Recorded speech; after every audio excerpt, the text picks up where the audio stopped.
Last class में second law proper नहीं हो पाया था, पहले तो सेकंड लॉ क्लियर करूंगी, लेकिन सेकंड लॉ के साथ फर्स्ट लॉ के कुछ और वापस से वही वाले क्वेश्चंस। बट उससे पहले मुझे दो चीज चाहिए आप सभी से। किसी भी इलेक्ट्रोलाइट में अगर मैं 1 फैराडे करंट डालती हूं तो उससे क्या डिपॉजिट होता है, उसका इक्विवेलेंट वेट। ठीक है, यानी 96500 से हर एक का इक्विवेलेंट वेट डिपॉजिट होगा। एक तो ये आप सबको पता होना चाहिए, और दूसरा आपको पता होना चाहिए Q is equals to I into T.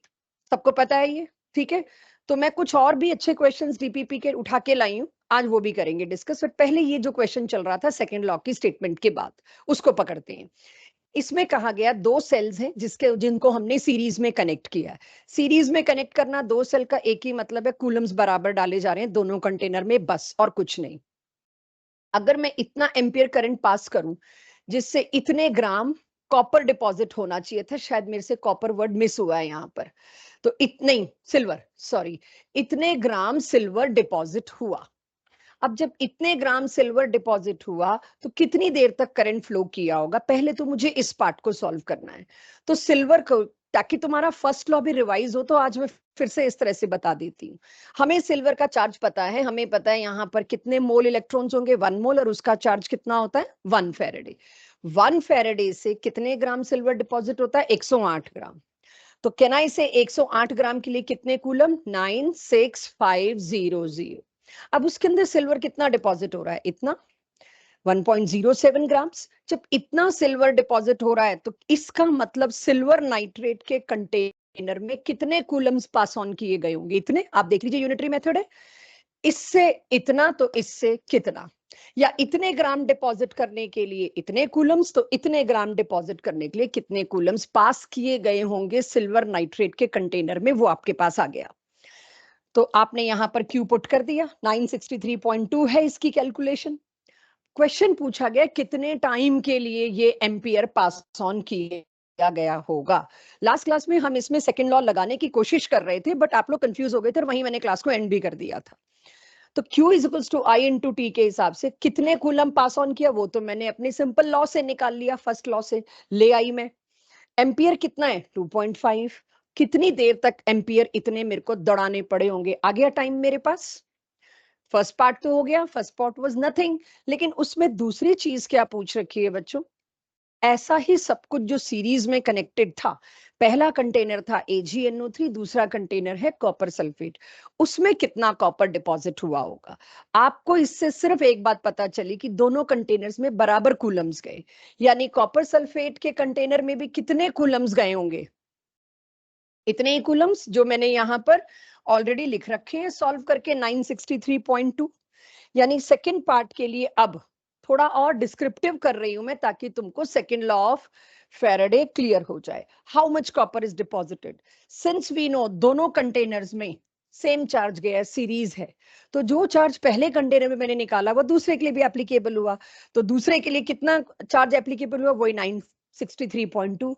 I know now I am talking about copper.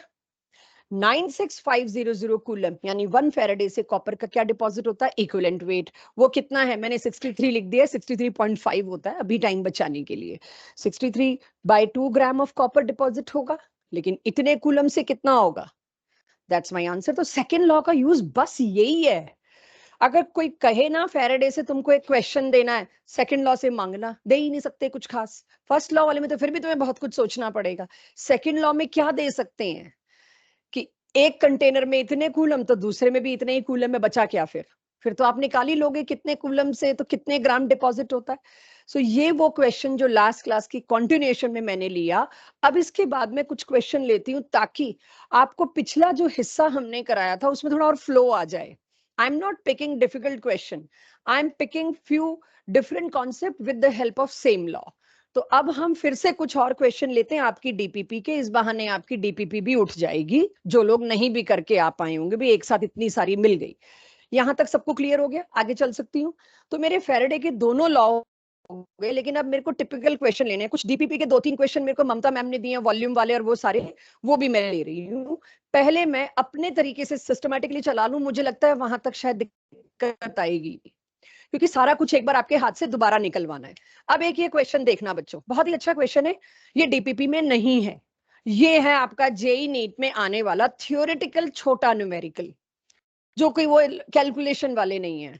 अगर दो सेल्स के अंदर मैं करंट पास करती हूँ और सीरीज में कनेक्टेड है, इससे आपको पता है अब क्या समझना है। दो कंटेनर है, दोनों में सेम कूलम जा रहा है, बस और कुछ नहीं आपको हेडेक लेना।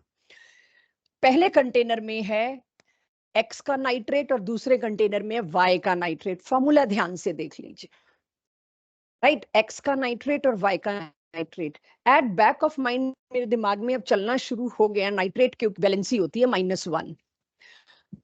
दो नाइट्रेट है, पक्का इसकी वैलेंसी या चार्ज क्या रहा होगा, +2। इसका चार्ज क्या रहा होगा, +3। मुझे नहीं पता आगे इसका यूज होना है कि नहीं होना, लेकिन एक मिस्ट्री तो लगता है एक्स और वाई, और उसके साथ नाइट्रेट तो अपने आप में उसको कनेक्ट कर लेती हूँ। चलिए आगे चलते हैं।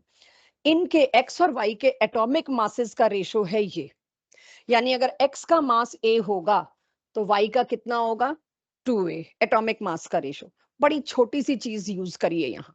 मैं आपको पहले सारे सेकंड लॉ से इन्फ्लुएंस होने वाले क्वेश्चन करवा रही हूँ। आपसे कहा गया है दोनों के अंदर से लिबरेट होने वाले मास का रेशो निकालो। नीचे क्या लिखा है छोड़ दो। अगर तुम्हारे सामने क्वेश्चन आया तो पहले तो तुम्हें पता लगेगा किसी कंटेनर में कितना मास लिबरेट होता है। वो मुझे कैसे पता चलता है कितने कूलम पास हो रहा है, मैं सीधे उससे निकाल सकती हूँ। या मेरे पास वो W वाला फॉर्मूला है, राइट? या मेरे पास सेकंड लॉ है और वो क्या कहता है, W in one container divided by W in second container is equivalent weight of their metals respectively। तुम किसी भी तरीके से निकाल सकते हो, तुम्हें छूट है इसकी। सेकंड लॉ एक फॉर्मेलिटी सी आ गई आपके पास, ठीक है? चलो अब मैं निकालने की कोशिश करती हूँ। है कुछ भी नहीं इसमें, जैसे ही मैंने ये पढ़ लिया मुझे पता लग गया मेरे को इक्विवेलेंट मास का रेशो ही तो देना है। जैसे ही मैं इस चीज पे आई कि मेरे को सेकंड लॉ पता है तो मेरे को इक्विवेलेंट मास का रेशो देना है, वही वेट ऑफ डिपॉजिटेड रेशो हो जाएगा। इक्विवेलेंट मास कैसे निकालूं, एटॉमिक मास बाय चार्ज। तो यानी अब मैं आपको सॉल्व करके अगर दिखाऊं, I know from second law container number 1 में ये कितना डिपॉजिट होगा वो उसके इक्विवेलेंट वेट पे डिपेंड करेगा, एक्स के। पूरे का नहीं मैं बोल रही, क्योंकि मेटल ने डिपॉजिट होना है, नाइट्रेट ने डिपॉजिट नहीं होना। ऐसे ही कंटेनर नंबर सेकंड में जो वाई था वो कितना डिपॉजिट होगा, इक्विवेलेंट वेट ऑफ वाई पे डिपेंड करता है। अच्छा, एटॉमिक वेट दोनों का दे रखा है, ए और 2a। तो अब मुझे यहां क्या देखना है, एक्स का इक्विवेलेंट वेट कितना होगा, atomic mass by charge. X का ऊपर मैंने क्या माना था, ए, तो इसको a/2, a/2 9 लग रहा है, और इसको क्या करूं 2a/3। तो रेशो तो निकाल ही लोगे तुम लोग इसका, 1/3 या 3/1।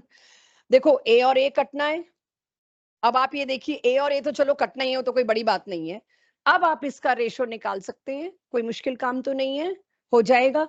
तो ये मैं 2-3 क्वेश्चन छोटे छोटे ऐसे लाने की कोशिश कर रही हूँ जिसमें फर्स्ट लॉ सेकंड लॉ का दर्द लिए बिना सोचो कैसे होगा। बार बार अपने आप को लेबल करने की जरूरत नहीं है, मैं इसको फर्स्ट लॉ से करूं या मैं इसको सेकंड लॉ से करूं, प्लीज फील फ्री।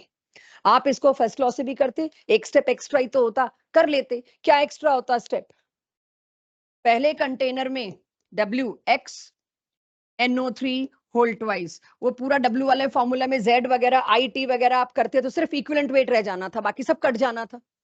दोनों का Z सेम, दोनों में I और T सेम, 96500 दोनों में सेम। अगर तुम इनके लिए वो पूरा वाला फॉर्मूला भी लगाते, इधर इक्विवेलेंट वेट ऑफ X और इक्विवेलेंट वेट ऑफ Y ही बचना था, 96500 कटना था, IT कटना था, Z कटना था, सब कट जाना था। तो तुम ये लोड मत लेना मैं फर्स्ट लॉ लगाऊं सेकंड लॉ लगाऊं, जो मनाए लगाओ, बिना हर्डल के लगाओ। क्लियर हो गया ये भी क्वेश्चन? एक आधा और करें, इसके बाद मैं आपकी डीपीपी के कुछ अच्छे क्वेश्चन सिलेक्ट करती हूँ। करंट एफिशिएंसी, किसी भी चीज की एफिशिएंसी क्या होती है, कितनी देनी पड़ी आपको और कितनी इस्तेमाल हुई एक्चुअली। इन्हीं दोनों के बीच में होता है एफिशिएंसी की, आपको कोई चीज करने के लिए 2 एम्पियर देना पड़ा, लेकिन काम 2 एम्पियर का नहीं हुआ, काम सिर्फ 1.5 एम्पियर का हुआ, तो 0.5 एम्पियर मेरा वेस्ट हुआ। और हर जगह हर मशीन की एफिशिएंसी होती है। आप अगर देखें कि जितनी बिजली खर्च हो रही है, क्या उतना ही मैं काम ले पा रही हूं, नहीं, 30 से 40%, 20% वेस्टेज है। इवन बैटरीज में, सेल्स में, डायनेमो, जनरेटर्स, इन सब में जितना पेट्रोल का आप उसके अंदर एनर्जी लगा रहे हो, डाल रहे हो, जनरेटर्स में पेट्रोल डीजल डलता है, उससे क्या उतनी ही एफिशिएंसी आ रही है, नहीं, बहुत वेस्टेज होता है। तो करंट का भी वेस्टेज होता है। तो करंट एफिशिएंसी कोई मेरे से पूछे तो पहले तो मेरे को बेसिक पता होना चाहिए करंट एफिशिएंसी क्या है। लेवल 2 में भी इसके क्वेश्चन मिलेंगे, डीपीपी में लेवल 1 में भी मिलेंगे। करंट यूज्ड, आपको इस्तेमाल कितना करना। अब आप देखोगे करंट यूज्ड और करंट पास्ट का मतलब क्या है। करंट कितना यूज होना चाहिए था आइडियली, राइट। तो अब मैं यहां लिख रही हूं आइडियली कितना करंट देना चाहिए था और देना कितना पड़ा। That is your efficiency of current. तो करंट एफिशिएंसी पे अच्छा क्वेश्चन मिलेगा, बट ये एनसीईआरटी से बाहर निकल गई मैं इस क्वेश्चन के लिए। अब करंट, अब क्वेश्चन देखिए, 4 एम्पियर करंट पास कर रही हूँ 1.5 घंटे के लिए, तो क्यू निकाल लेंगे, कूलम्स निकाल लेंगे, आई इंटू टी। किसमें? कॉपर सल्फेट में। तब तक जब तक इतने ग्राम कॉपर डिपॉजिट हुआ तब तक मैंने 1.5 घंटा लगा, और तब तक मैं डिपॉजिट जितना हुआ वो तब तक करंट पास करती रही। तो मेरे पास W भी है डिपॉजिटेड और Q भी है। मुझे कहा गया है कैलकुलेट करंट एफिशिएंसी। यहां से मैं निकाल सकती हूँ Q से कि मेरे को कितनी देर, मतलब जो भी कितना Q मेरे को पास ऑन करना पड़ा, I इंटू टी करके सीधे निकाल लूंगी। लेकिन कितना चाहिए था मुझे ये निकालना है। एफिशिएंसी तो उसी से, देना तो मुझे पड़ा ही इतना।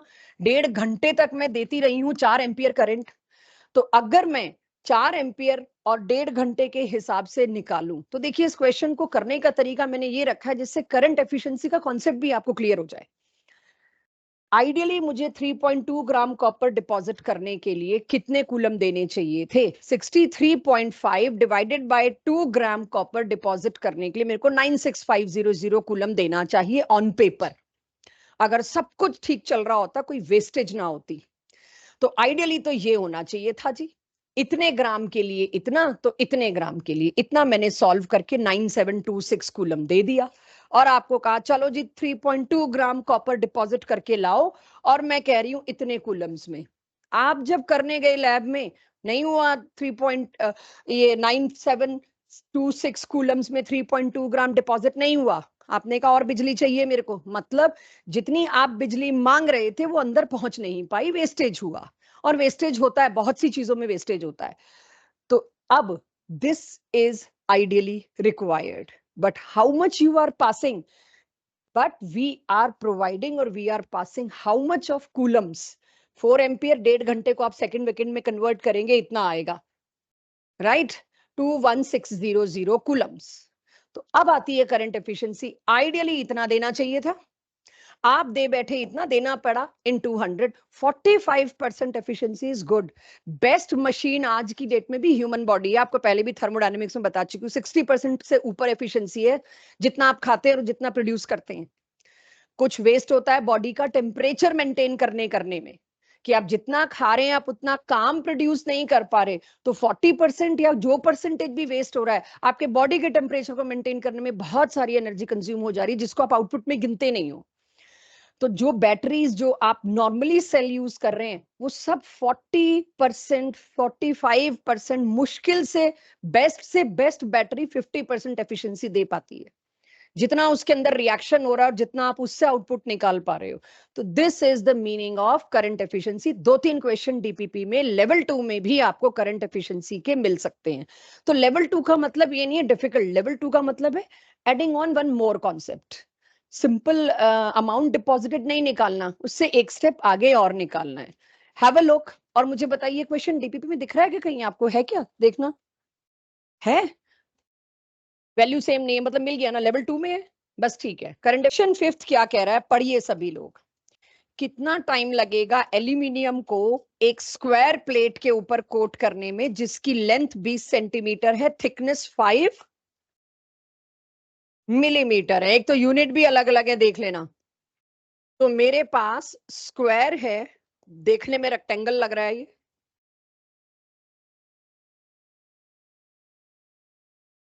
20 सेंटीमीटर, 20 सेंटीमीटर, और इसकी विड्थ कितनी है, 5 मिलीमीटर। तो पहली बात तो यूनिट्स आपने मैनेज करनी है। आगे कहा गया इसके अंदर एल्यूमिनियम क्लोराइड की सॉल्यूशन दी गई है मॉल्टन दोनों साइड, उसमें से एल्यूमिनियम निकाल के डिपॉजिट किया गया है और करंट 10 एम्पियर दिया गया है। टाइम पूछा है, यानी मेरे को क्यू मिल जाए, करंट दे रखा है, टाइम मैं निकाल लूंगी। और किससे? एल्यूमिनियम क्लोराइड से एल्यूमिनियम का डिपोजिशन। इसका मतलब क्या है केमिस्ट्री में? एल्यूमिनियम क्लोराइड मतलब एल्यूमिनियम +3, उससे क्या बनाना है? एल्यूमिनियम। 27 ग्राम के लिए कितने कूलम चाहिए? 96500। फैराडे का तो यही निकाल के आगे तो सिंपल साइंस लगनी है। 96500 कूलम से कितना डिपॉजिट हो रहा है? 27 ग्राम। अब इस स्क्वायर प्लेट के दोनों साइड एल्यूमिनियम डिपॉजिट करना है, दोनों साइड, ध्यान से पढ़िएगा। On both sides by using this, और साथ में मेरे को स्पेसिफिक ग्रेविटी दी है। मतलब क्या दिया है? Sorry sorry sorry sorry sorry, divide by 3 होना चाहिए, सोचा भी यही था, बिल्कुल बिल्कुल होना चाहिए जी। अब मेरे को बताइए, इस स्क्वायर प्लेट जिसके दोनों साइड पूरा ही कवर करना है मेरे को, इसके लिए मुझे क्या निकालना पड़ेगा? इसका वॉल्यूम।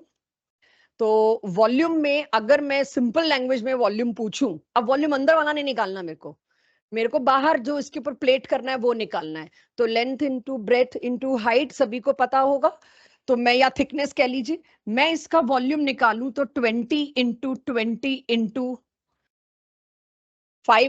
की मिली है ना। सीधे 0.5 भी लिख सकती थी वैसे तो। एनीवेज, इसके दोनों सरफेसेस स्पेशली मेंशन्ड हैं। दोनों सरफेस स्पेशल मेंशन होने का क्या मतलब है? बेटा वॉल्यूम अंदर का नहीं पूछ रही मैं, यहां दिक्कत क्या है? सरफेस के ऊपर आपको प्लेटिंग करनी है, तो आप अंदर का वॉल्यूम नहीं मांग रहे, राइट? अंदर का वॉल्यूम होता क्या करते? आई डोंट नो, लेकिन मेरे को सरफेस सरफेस पे जितना प्लेट करना है आपको वो टोटल करना है। तो सरफेस दो हैं, तो मेरे को 2 बार वॉल्यूम को कवर करना पड़ेगा, राइट? थिकनेस भी मेरी सारी तरफ की है, तो इसीलिए मेरे को इंटू 2 करना पड़ेगा वॉल्यूम में। तो यहां मेरे को वॉल्यूम से 2 से मल्टीप्लाई करना पड़ेगा, because I am using 2 surfaces. और आप वो मैथ्स वाला सरफेस और वॉल्यूम मत लगाओ बच्चों, यहां आपको क्या लगाना है? कितना एल्यूमिनियम डिपॉजिट करना है वो निकालना है। अब एल्यूमिनियम कितना डिपॉजिट करना है वो निकालने के लिए आपको इस तरह से इस्तेमाल करना पड़ेगा। ये क्या आएगा? ये आएगा वॉल्यूम। टोटल मिला के जो आप कवरेज दे रहे हो, थिकनेस मिला के, उसमें मेरे को उसका वॉल्यूम कन्वर्ट करना पड़ा। Why I am forcing you people to convert it into volume? क्योंकि मेरे को डेंसिटी दे रखी है। डेंसिटी क्या होगी? Mass by volume. यहां से आप सिर्फ उस प्लेट का वॉल्यूम निकाल रहे हो जिसको कवर करना है। जैसे उस प्लेट का वॉल्यूम आ गया जिसको कवर करना है, डेंसिटी आपको दे रखी है, आप क्या निकाल लोगे? Mass of aluminium to be used. और 96500 से 9 ग्राम डिपॉजिट होता है, यानी 9 ग्राम डिपॉजिट करने के लिए इतने कूलम्स, तो इतने ग्राम डिपॉजिट करने के लिए कितने कूलम्स, ये होगा। मुझे ममता मैम ने बताया डाउट सेशन में, इसमें थोड़ा सा स्ट्रगल हुआ था, that's why I asked her कि ये मैं ले लूंगी। इसमें 2 से मल्टीप्लाई करना पड़ेगा because you are using both surfaces. Question 6 की एक बहुत बड़ी समस्या क्या है, जो मेरे पिछले टेस्ट की समस्या थी। 2 क्वेश्चन हमने आपको ऐसे दे दिए पिछले टेस्ट में, जिसमें इलेक्ट्रोलिसिस टर्म पढ़ा, फैराडे का लॉ लग रहा है, टर्म पढ़ी ली, आपको डाल दिया टेस्ट में। Same is this. जैसे ही मैं आज का टॉपिक खत्म कराऊंगी, आप मेरे से क्वेश्चन पूछोगे भी नहीं। ये वही क्वेश्चन है जो गलती से 2 आपके टेस्ट में भी चले गए फैराडे सोच के। बट क्वेश्चन 6 में सिर्फ मैं आपको इतना बता दूं बोला क्या गया, आप अभी समझ लोगे मेरे साथ। अगर मेरे पास सॉल्यूशन है 0.1 मोलल, किसकी सॉल्यूशन दी है बच्चों इसमें? H2SO4। अभी मैं आपको टेम्परेरीली बता रही हूं, आज की क्लास का एंड यही है कि अगर आप H2SO4 की एक्वस सॉल्यूशन का इलेक्ट्रोलिसिस करते हो, तो उस पे सिर्फ 2 ही चीजें डिस्चार्ज होती हैं, उसमें 2 ही आयंस एक्चुअली प्रोड्यूस होते हैं। अभी मत पूछना क्यों, आज की क्लास का एंड यही है। जैसे मैंने आपको टेस्ट में भी एक क्वेश्चन दे दिया, NaCl से Na और Cl ही नहीं डिपॉजिट होता, सेम H2SO4 से। फॉर दिस क्वेश्चन सेक, एक तरफ H+ भागेगा, एक तरफ OH- भागेगा। H+ क्या करने भागेगा? अपना रिडक्शन करने, और क्या प्रोड्यूस होगा? H2। OH- क्या करने भागेगा? अपना ऑक्सीडेशन करने, और उससे क्या प्रोड्यूस होगा? O2। अभी सिर्फ सुन लो ये बात कि ऐसा कुछ होता होगा, देखी जाएगी। जब मुझे ये पता है एक साइड H2 प्रोड्यूस होगा, एक साइड O2 प्रोड्यूस होगा, तो शायद ये क्वेश्चन करना आपके लिए फिजिबल हो। अब इस क्वेश्चन पे आती हूँ। 0.1 मोलल सॉल्यूशन सल्फ्यूरिक एसिड की है, जिसमें 0.1 mole of sulphuric acid is subjected to electrolysis. Aqueous लिखा है, सॉल्यूशन लिखा है, एक्वस ना भी लिखा हो, सॉल्यूशन लिखा है।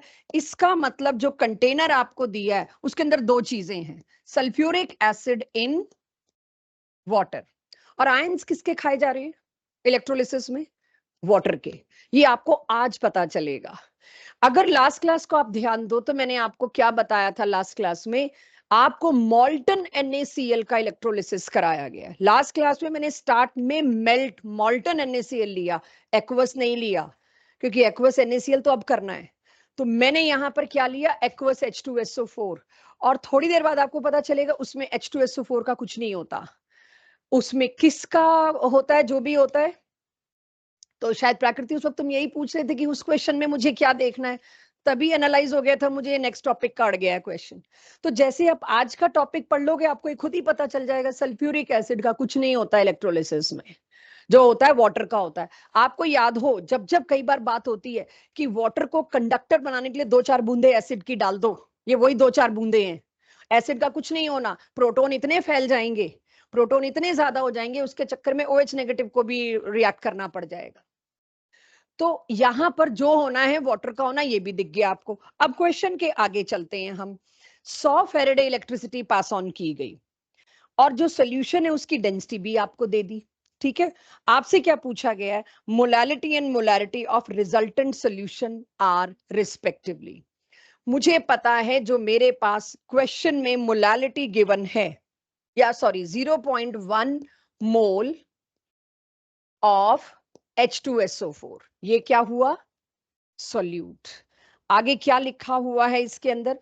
क्योंकि 0.1 मोलल है, इसका मतलब वाटर कितना होगा? 1 kg ऑफ वाटर। जो होना है इसी पे होना है। अब आप देखो 100 फेरेडे से, लास्ट क्लास में करा चुकी हूं वाटर को डिकम्पोज करने में कितना फेरेडे लगता है।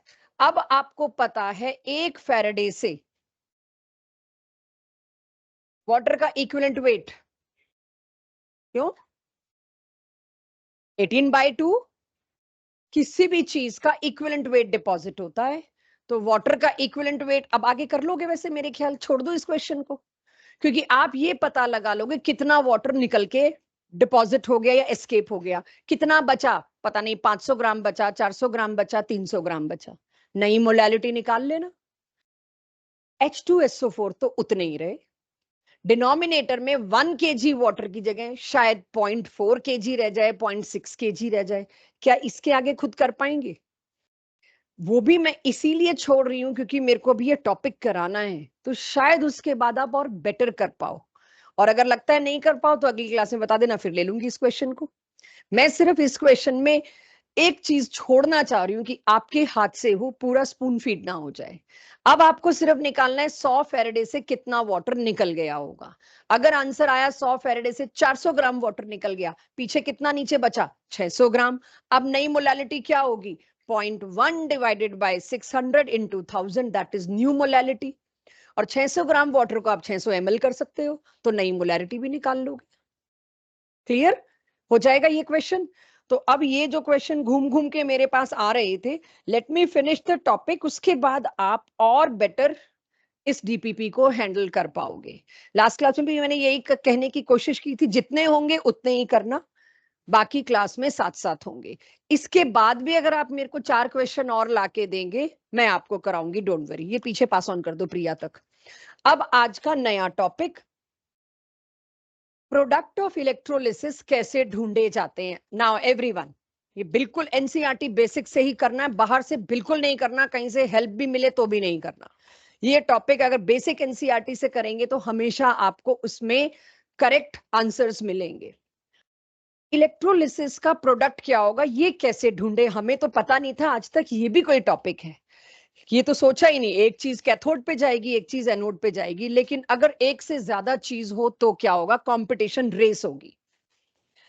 ये डिपेंड करता है, सबसे पहला फैक्टर रिडक्शन पोटेंशियल वैल्यू। मैंने इलेक्ट्रोड इसलिए लिख दिया कि कहीं आप लोग भूल गए हो इलेक्ट्रोड पोटेंशियल पहला टॉपिक था, ई नॉट। क्या मतलब है इस बात का वो समझते हैं।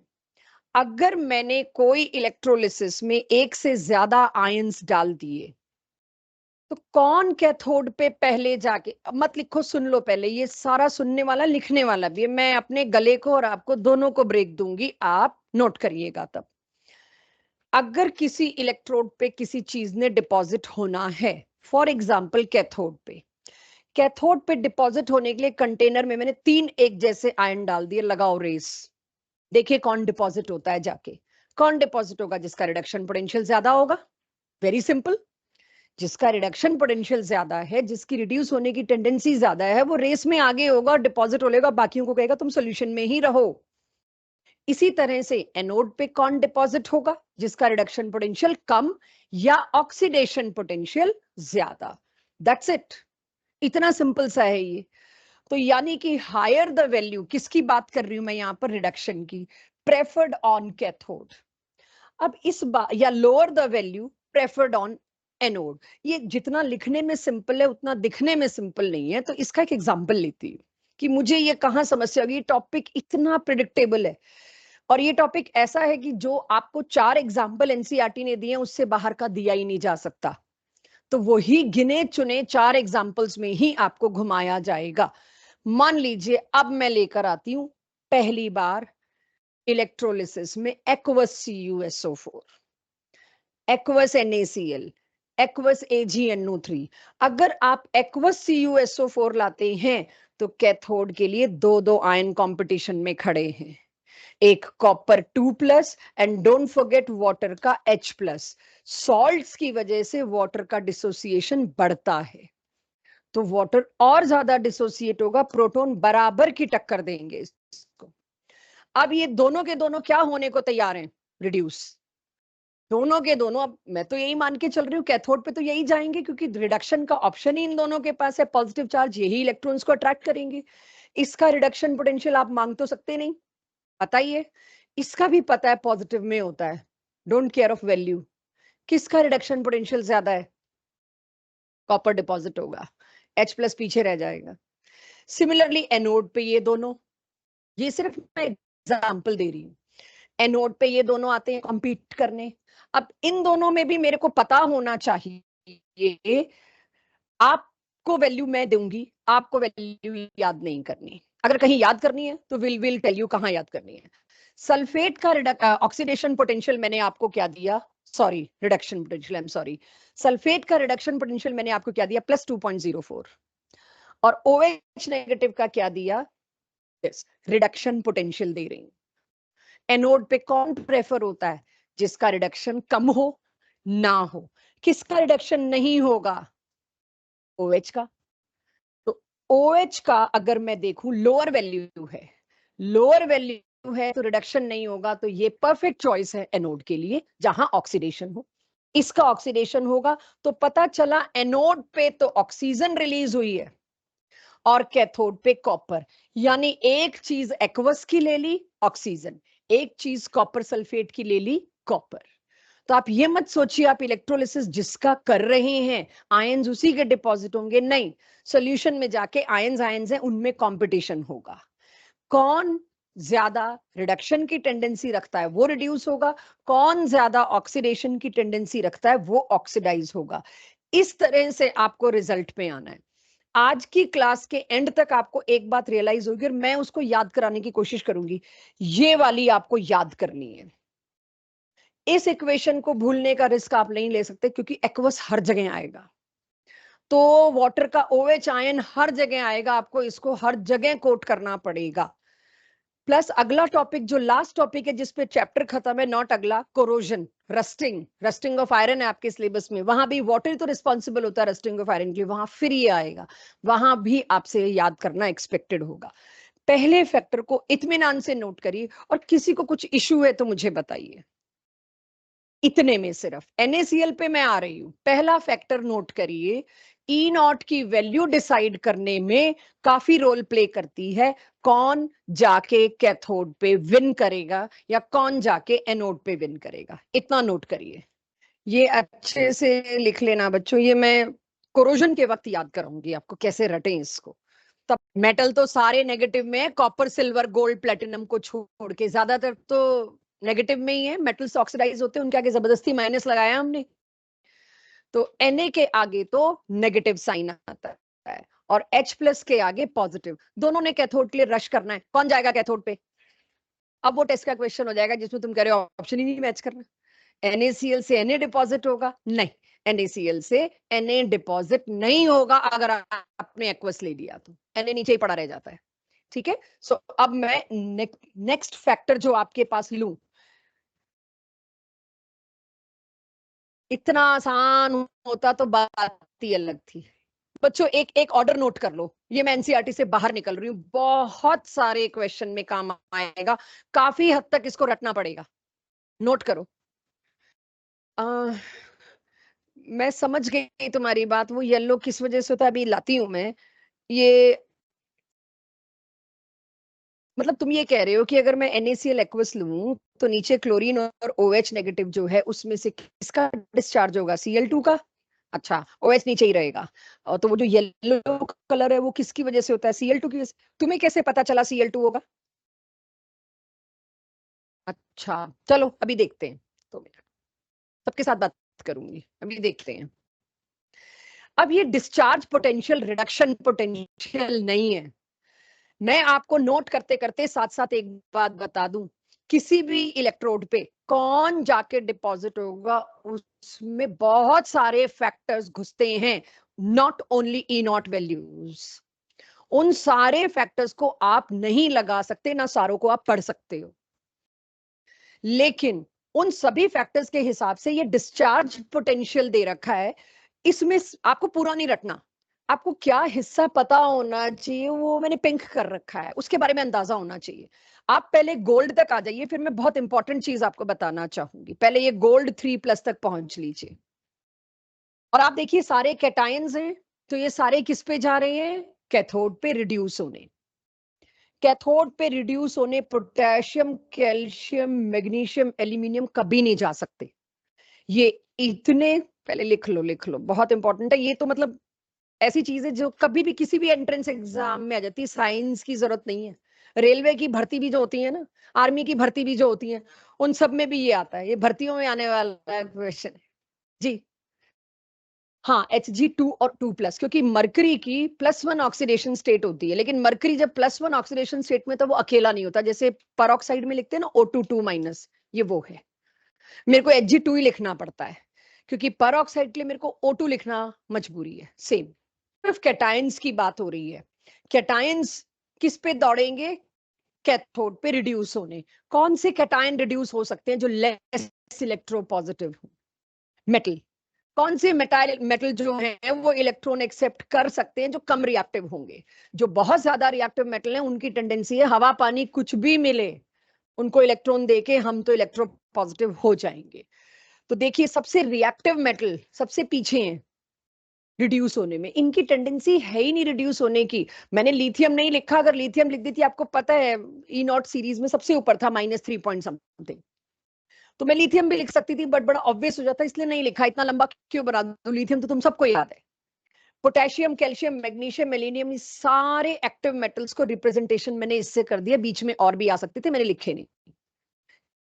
जितने भी ये एलिमेंट्स हैं ये ऑक्सीडाइज फॉर्म में रहना पसंद कर सकते हैं, इनको रिड्यूस आप नहीं कर सकते even with the use of electricity. आप इलेक्ट्रिसिटी के इस्तेमाल से भी सोचो कैल्शियम को मैं डिपॉजिट कर लूं, नॉट पॉसिबल। तो ये जो मैं कह रही हूँ ना, बेसिक 10th पास बच्चों को पता होना चाहिए, जो किसी भी तरह के entrance exam simple aptitude scientific aptitude पे भी आए, तो उसमें ये पता होता है कैल्शियम मैग्नीशियम पोटेशियम लिथियम ये वो मेटल्स हैं जिनको कभी भी आप रिड्यूस नहीं कर सकते even with the help of electricity. Electricity से पावरफुल सोर्स मेरे पास नहीं है, मैं उससे भी रिड्यूस नहीं कर सकती। लेकिन ये देखिए जो लेस रिएक्टिव हैं जितने भी, इन सबको मैं इलेक्ट्रिसिटी की हेल्प से यूज कर सकती हूँ। तभी आप कॉपर की प्लेटिंग सुनते हो, सिल्वर की प्लेटिंग सुनते हो, गोल्ड की प्लेटिंग सुनते हो, कभी कैल्शियम और मैग्नीशियम की प्लेटिंग नहीं सुनी, नहीं तो हमारे दांतों और हड्डियों पे कर दी होती डॉक्टर्स ने। ये चीज के पीछे आप वैल्यूज और वो सब कुछ के चक्कर में मत पड़ना। ये आपको आना चाहिए। इलेक्ट्रोलिसिस से आप इनको रिड्यूस नहीं कर सकते, इनको रिड्यूस कर सकते हो। ये आपकी बेसिक साइंस की नॉलेज में माना जाता है। तो ये मतलब किसी भी लेवल पे कभी भी पूछ सकते हैं। ये एनसीईआरटी में ऑर्डर नहीं दिया, लेकिन हाँ आपसे एक्सपेक्टेड जरूर है। जो ये पिंक लाइंस में है वो तो बहुत जरूर एक्सपेक्टेड है। अब आपके पास इसके बाद भैया हमें तो एनायंस का भी चाहिए फिर, क्योंकि मेरा तो टॉपिक है ये। तो एनायंस में डिस्चार्ज पोटेंशियल क्या होता है, नोट कर लीजिए। ज्यादा इसके सवालों से बचें तो बेटर होगा, ई नॉट वैल्यू से कंपेयर करने से बचें तो बेटर होगा। मैं अब आपको समझ आ गया सल्फ्यूरिक एसिड में सल्फेट क्यों नहीं यूज हुआ था। उस कंटेनर में सल्फ्यूरिक एसिड में सल्फेट के साथ OH नेगेटिव भी था वाटर का, उसका पोटेंशियल ने सपोर्ट किया होगा, इसलिए OH डिपॉजिट हुआ, सल्फेट डिस्चार्ज नहीं हुआ, OH से O2 डिस्चार्ज हुआ। तो अब जब भी आपको predicting the product of electrolysis आए एनायंस में, तो ये पकड़ लेना आप। तो सबसे पॉपुलर केस लेना है एक्वस NaCl। एक्वस NaCl में पहले सब लोग सुनेंगे क्योंकि मैं इसका रीटेक नहीं दूंगी। Na+ और H+ दो कैटायंस आगे लड़ाई लड़ने, किसके लिए, कैथोड के लिए। Cl नेगेटिव और OH नेगेटिव आगे किसके लिए, एनोड के लिए, right. They are coming to fight for 1 electron each. जब मैंने कैथोड की फाइट को, और अगर आपके, और ये बोर्ड में आने वाले क्वेश्चन है, एक पार्ट 1 नंबर का, predict the product of electrolysis of aqueous NaCl। आप प्रोडक्ट लिख के नहीं आओगे, प्रिडिक्ट का मतलब है प्रिडिक्ट करवाओ, आप पूरा बताओ क्यों और कैसे, चाहे 1 मार्क हो। तो उसमें अगर आप देखें तो देखो बोर्ड में 100 नंबर किसी के नहीं आए, इस बार 98 तक पहुंचे हैं हम, लेकिन नीट में 720 बहुतों के आए हैं। तो इससे ये समझ आ रहा है कि नीट का पेपर ज्यादा इजी आ रहा है बोर्ड से। और फिजिक्स में तो इस बार कहा ही गया है कि जेई एडवांस का सेट करने वाले को गलती से बोर्ड का सेट करने को दे दिया, थोड़ा गड़बड़ हो गई है। सो अब आप ये समझ लीजिए बोर्ड में नंबर लेना इस साल आसान नहीं रहा है, 85+ मार्क्स कम बच्चों के आए हैं, राइट। तो अब आपको बोर्ड में भी नंबर ग्रैब करने के लिए थोड़ा एफर्ट मारना पड़ेगा। कैथोड पे अगर H+ गया तो उससे क्या, अब रिएक्शन देने मजबूरी है आपकी, देना पड़ेगा, तो ये बना। और अगर उसके बजाय जाता Na+ तो क्या होता, Na सॉलिड डिपॉजिट होता। ये वैल्यूज मैं आपको पहले ही बता के आई हूं, ठीक है। आपने बता ही दिया था वैसे तो मुझे क्या डिपॉजिट होगा, but how to present it, इसको देख के पता चलता है रिडक्शन पोटेंशियल किसका ज्यादा है, हाइड्रोजन का। तो कैथोड पे तो रिड्यूस होने यही जाएगा, ये जा ही नहीं पाएगा, ये नीचे सॉल्यूशन में बैठा रह गया Na ions. cation cannot be discharged at cathode, they will be run over by H+, और H+ की आयनिक मोबिलिटी भी आपको पता है बहुत ज्यादा होती है। अब आ जाते हैं थोड़ा interesting case, that is anode. Anode के लिए 2 एनायंस हैं, Cl नेगेटिव और OH नेगेटिव। रिडक्शन पोटेंशियल आपको अगर इस केस में याद कर सको तो इट्स अ गुड अपॉर्चुनिटी, अगर बोर्ड में आए, बहुत कम बच्चे इसको याद करके जाते हैं। इसको याद करना क्यों जरूरी है, काफी लंबा काम आएगा। और OH नेगेटिव, इनके दोनों के E0 गिवन नहीं है, आपको दे दिए। आप इतना याद कर सकते हो किसका बड़ा है किसका छोटा है, वैल्यू मत दो बेशक, बट इतना तो पता होना चाहिए कि क्लोराइड आयन का डिस्चार्ज पोटेंशियल ज्यादा है, मैंने उसी E0 टेबल से उठाया। रिडक्शन पोटेंशियल ज्यादा है, मैंने उसी E0 टेबल से उठाया। जाना किस पे इन दोनों ने, एनोड पे। एनोड पे क्या होना है, ऑक्सीडेशन। ऑक्सीडेशन किसका होता है, जिसका रिडक्शन पोटेंशियल कम हो। तो किसका रिडक्शन पोटेंशियल कम है, लोअर वैल्यू इज प्रेफर्ड, तो उस हिसाब से क्या होना चाहिए, ये O2 शुड बी डिस्चार्ज। नीचे क्या रहना चाहिए था, NaCl नीचे ही रहता। लेकिन यहां एक समस्या आ गई, इस रिएक्शन को जब देखा गया ये बहुत स्लो है, काइनेटिकली स्लो। कोई रिएक्शन स्लो होता है, अगर आपको मैं कहती हूँ रिएक्शन बहुत स्लो है और करवाना है, उसको फास्ट करने के लिए क्या करोगे, कैटलिस्ट डालेंगे, ओके। अगर ये एक तो फिजिकल चेंज है, मतलब उसको चलाना ही तो है तेज, कैथोड तक भगाना ही है तेज, बस करंट बढ़ा दो, पोटेंशियल बहुत बढ़ा दो, उसको धक्का और दे दो, भाई तुम धीरे चल रहे हो, जाना तो तुमको ही है, अपॉर्चुनिटी तुम्हारी है, टिकट तुम्हारे नाम का है, तुम्हें बस वहां तक चलना है तेज। ये स्लो हो गया, मतलब ये आयन वहां तक पहुंच नहीं पा रहा था। उसके लिए आपको ये सिचुएशन, इस सिचुएशन को नाम क्या देना पड़ा मुझे, जाना इसको चाहिए था, डिस्चार्ज O2 को होना चाहिए था। लेकिन काइनेटिकली ये रिएक्शन इतना स्लो था कि जिस पोटेंशियल पर इलेक्ट्रोलिसिस होता है उस पर चल ही नहीं पाया, ये अंदर ही रह गया। इसको चलने के लिए थोड़ा एक्स्ट्रा पोटेंशियल लगा कि मेरे को इतना पोटेंशियल दे दो तो मैं चल पाऊं, तो इस सिचुएशन को कहा गया ओवर पोटेंशियल। इसको ओवर पोटेंशियल की बीमारी है, ये कह सकते हो। जाना इसको चाहिए था, लेकिन इसको क्या बीमारी है? ओवर पोटेंशियल की। इस वजह से ये सही कैंडिडेट होने के बावजूद भी चल नहीं पाया, और कौन जाके चला गया उससे पहले? Cl negative. तो डिस्चार्ज पोटेंशियल और इलेक्ट्रोड पोटेंशियल में ये फर्क है। इलेक्ट्रोड पोटेंशियल कहता है आप जाओ, लेकिन ड्यू टू सम डिजीज ये जा नहीं पाया, और डिस्चार्ज होने कौन पहुंच गया? ये। इसीलिए डिस्चार्ज पोटेंशियल और इलेक्ट्रोड पोटेंशियल में ये फर्क है कि कोई और प्रॉब्लम आ गई जिसकी वजह से जा नहीं पाया, जाना तो इसको चाहिए था। तो इस सिचुएशन को कहते हैं ओवर पोटेंशियल, यानी कि but above change is kinetically slow, it need extra potential to occur, and such condition is termed as over potential. जहां जहां OH और Cl की फाइट आएगी, वहां ओवर पोटेंशियल की बीमारी OH को रोक देगी, और उसकी जगह कौन चला जाएगा डिस्चार्ज होने? Cl in place of OH negative. Now Cl negative ions will be discharged, और एनोड पे सही राइट ना होते हुए भी कौन डिस्चार्ज हुआ? Cl2। तो NaCl के इलेक्ट्रोलिसिस से एक साइड क्या डिस्चार्ज हुआ है? Cl2, और दूसरी साइड क्या डिस्चार्ज हुआ है? हाइड्रोजन। तो एक उसने एक्वस का ले लिया, एक उसने NaCl का ले लिया, नीचे कौन बचा? NaOH।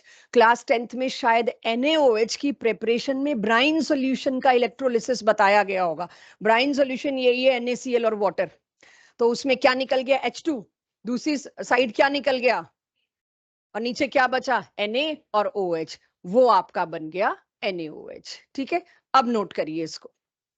ये वैल्यूज मैंने लिख दी है, आपकी मर्जी, आप हाई लो लिख सकते हैं अगर एग्जैक्ट वैल्यू आपको याद करने में अपने पे ट्रस्ट ना हो कि हम नहीं कर पाएंगे। सिर्फ Cl, तभी मैं पिछली स्लाइड पे अगर देखो तो मैं डिस्चार्ज पोटेंशियल ऑलरेडी लिखवा के आई हुई। इन दोनों में हमेशा प्रेफर्ड ये है, not because E not value, because of over potential. चलिए अगला मैं आपसे अगर पूछूं, बातें बातें कम करो भाई। H2SO4 एक्वस, कैटायन कौन से? आकृति एक्वस H2SO4, कौन कौन से कैटायन में कंपटीशन होगा? हाँ, सिर्फ H+, तो कैटायन की तो फाइट ही नहीं रहेगी। एनायन कौन से होंगे? SO4 2 negative OH-। तुम्हें डिस्चार्ज पोटेंशियल पहले लिखवा के आ चुकी हूँ सल्फेट कि सल्फेट चूज होगा कि नहीं, और अब तुम्हारा वो 6th क्वेश्चन तुम्हें पता चल जाएगा। H2SO4 में H2SO4 का तो होता ही कुछ नहीं, जो होता है वाटर का होता है। तो आई होप तब तक लोगों ने लिख लिया है। तीसरा factor, nature of electrodes. NCERT back exercise का आखिरी क्वेश्चन है ये, और उसका दूसरा या तीसरा पार्ट है ये, नेचर ऑफ इलेक्ट्रोड्स। अब सुनिए नेचर ऑफ इलेक्ट्रोड्स क्या होता है। आपने इस चैप्टर में जब जब इलेक्ट्रोड बनाई है अब तक, दो किस्से किए हैं हमने। जब तो हम कर रहे थे इलेक्ट्रोकेमिकल सेल, तो हमने जो कंटेनर के अंदर सॉल्यूशन लिया, जो आयन लिया, उसी की इलेक्ट्रोड लगाई। Remember first 2-3 classes. और उसमें एक ही पॉसिबिलिटी थी, इन दोनों में ही आपस में होगा जो भी होगा, डिपेंडिंग अपॉन एनोड है कि कैथोड है। वाटर का मैंने नामो निशान नहीं लिया, जबकि वाटर था, क्योंकि जब भी कोई आयन अपने ही मेटल के कांटेक्ट में होता है, कोई फर्क नहीं पड़ता कौन से कैटायन कौन से एनायन कॉम्पीट कर रहे हैं, वही दो रिएक्ट करते हैं। ये होती थी रिएक्टिव इलेक्ट्रोड। लेकिन जैसे ही मैं इलेक्ट्रोलिसिस में आई, मैंने इलेक्ट्रोड जितनी भी बात करी लास्ट क्लास में, हम इलेक्ट्रोलिसिस में शुरू से देखते आ रहे हैं, ग्रेफाइट, प्लैटिनम, ये वाली नॉन रिएक्टिव इलेक्ट्रोड्स लेते हैं, क्योंकि नीचे जो सॉल्यूशन है उसके साथ इलेक्ट्रोड रिएक्ट ना करे। तो इलेक्ट्रोलिसिस जितना भी आप देखते हो, चाहे सेल्स बैटरीज आप देखते हो, उसमें जो इलेक्ट्रोड है वो नॉन रिएक्टिव होती है, क्योंकि वहां मेरे को इनका रिएक्शन नहीं कराना आपस में, वहां मेरे को यहाँ जो आयंस हैं उनको इनकी तरफ अकॉर्डिंग टू चार्ज भगाना है। तो यानी दो तरह की इलेक्ट्रोड्स होती है, एक होती है रिएक्टिव इलेक्ट्रोड। रिएक्टिव इलेक्ट्रोड कौन सी होती है? जो आयन है उसी की खड़ी कर दो। और नॉन रिएक्टिव इलेक्ट्रोड कौन सी होती है? जो किसी से भी रिएक्ट ना करे, आयन कोई भी उससे रिएक्ट खुद ना कर पाए। तो अब इसको समझते हैं, इससे फर्क क्या पड़ने वाला है? Nature of electrodes. अगर तो आपने उठा ली रिएक्टिव इलेक्ट्रोड, वही जो चैप्टर के शुरुआत से उठा रहे हो, सेम मेटल की इलेक्ट्रोड जिसका इलेक्ट्रोलाइट है, फिर तो तुम्हारा कुछ नहीं काम आएगा। कंपटीशन में कोई था कोई नहीं था, वही मेटल ही रिएक्ट करेगा उसके साथ। कैसे? वो भी लेंगे पूरा। और अगर तुमने ले ली नॉन रिएक्टिव इलेक्ट्रोड, जैसे कि गोल्ड की, ग्रेफाइट यानी कार्बन की, प्लैटिनम की, कुछ केसेस में शायद कॉपर भी नॉन रिएक्टिव रहे, तो क्या फर्क पड़ता है? अब देखिए, उसके लिए सबसे ज्यादा popular example according to your NCERT, aqueous AgNO3, silver nitrate. अब एक्वस AgNO3 है, तो ये दो कैटायंस और ये दो एनायंस कॉम्पीट करेंगे। पहले तो इतना समझ लीजिए, आपको ऑलरेडी पता है इसका आंसर, बट क्योंकि मेरे को रिएक्टिव इलेक्ट्रोड्स लाने, इसलिए पहले तो ये डिस्कस करना पड़ेगा। और मैं इलेक्ट्रोलिसिस वैसे ही कर रही हूं जैसे किया जाता है ग्रेफाइट की रॉड डाल के, नॉन रिएक्टिव इलेक्ट्रोड्स डाल के। तो कैथोड पे ये दो गए कॉम्पीट करने। अब मेरे को पता है सिल्वर वाली का जो E0 वैल्यू वो पॉजिटिव में है, और हाइड्रोजन इलेक्ट्रोड की E0 वैल्यू जो है वो 0 है। ज्यादा किसकी है? सिल्वर की, Ag की। तो कैथोड पे तो सिल्वर जाके डिपॉजिट हो जाएगा, हाइड्रोजन वहां नहीं होगा। एनोड पे अब आप डिस्चार्ज पोटेंशियल वाले टेबल को जो मैंने लिखवा दिया आपको, उससे देख सकते हो नाइट्रेट और OH नेगेटिव आयन में कंपटीशन में कौन जीतता है, और उससे निकलता है O2। तो predicting the product of electrolysis का वो पोटेंशियल का जो मैंने डिस्चार्ज पोटेंशियल लिखवाया, उससे अब तुम लोग देने लायक हो गए। तुम्हें थोड़ा बहुत टेबल देखना पड़ेगा, तो एनायंस के लिए, कैटायंस के लिए शायद ही तुम्हें देखना पड़े। एक्वस में हर जगह तो H+ है, और तुम्हें पता है H+ के ऊपर कौन से मेटल आते हैं, नीचे कौन से आते हैं। तो ये तुम्हारे लिए कभी बिग डील नहीं रहेगा। अब यहां बात आती है, अगर मैंने बजाय ग्रेफाइट या प्लेटिनम के सिल्वर की ही इलेक्ट्रोड ले डाली होती जिसके की नीचे आयन से, तो क्या होता? इसको थोड़ा ध्यान से समझेंगे आप, और ये आपके चारों तरफ बहुत इस्तेमाल होता है। ये सिल्वर की और ये भी सिल्वर की, एनोड कैथोड दोनों किसकी बना दी मैंने? सिल्वर की। और नीचे क्या मौजूद है? दो कैटायन, दो एनायन। कंपटीशन शुरू, कोई पॉइंट ही नहीं है कंपटीशन का।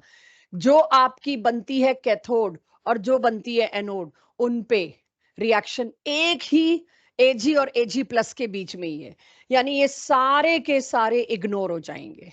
पे क्या होता है यूजुअली? कैथोड पे क्या रिएक्शन होता है यूजुअली? किस पे? कैथोड पे होता है रिडक्शन, यही देखना अभी।